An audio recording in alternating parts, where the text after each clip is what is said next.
રોજગાર ક્ષેત્રે લાભ આપવામાં મિત્રો આવી રહ્યા છે।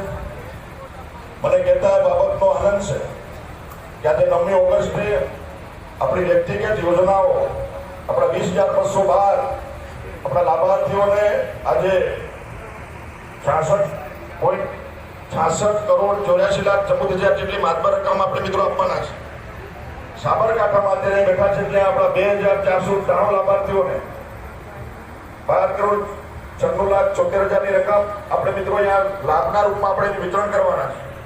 અને પૂરા ગુજરાતમાં વિશ્વ આદિવાસી દિવસ એક દિવસ નહીં પણ આપણી સરકાર 365 દિવસ આદિવાસીઓનો ઉદ્ધાર થાય, આદિવાસીઓનો વિકાસ તેના માટે મિત્રો પ્રયત્નશીલ છે।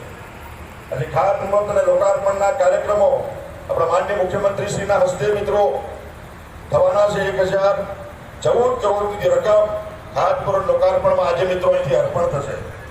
આજે સમાજના ઉત્થાન માટે આપણી સરકાર મિત્રો કેટલી જાગૃત છે સમાજ માટે અને આ દાખલો સાથે સાથે મિત્રો મને કહેતા બાબતનો આનંદ છે કે આ વર્ષોથી આપણે જેવા છેવાડાના વિસ્તારમાં રહેતા હતા, વન ઉપર જળ જંગલ જંગી જમીન એના પર આપણા અબાધિત અધિકારો હતા પણ રેકર્ડ પણ નહોતા। એના માટે વન અધિકાર પત્રો આપવાનું કામ મિત્રો આપણી સરકારે સન્માનીય દેશના પ્રધાનમંત્રી નરેન્દ્રભાઈ મોદી સાહેબે શરૂઆત કરીને આગળ વધારતા આજે 31/7/2024 ની સ્થિતિએ મિત્રો આપણે પૂરા ગુજરાતમાં 97,824 પરિવારોને વ્યક્તિગત જમીનના હક અને અધિકાર આપવાનું કામ મિત્રો કર્યું છે।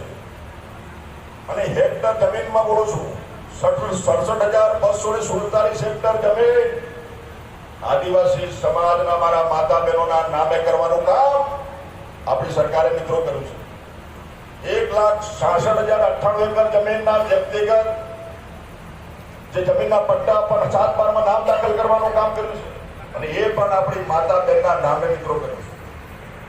ત્યાં અને સાબરકાંઠામાં 12,048 જેટલા આપણા વ્યક્તિગત દાવાઓ મિત્રો મંજૂર કરીને 2,954 હેક્ટર જમીન આપણા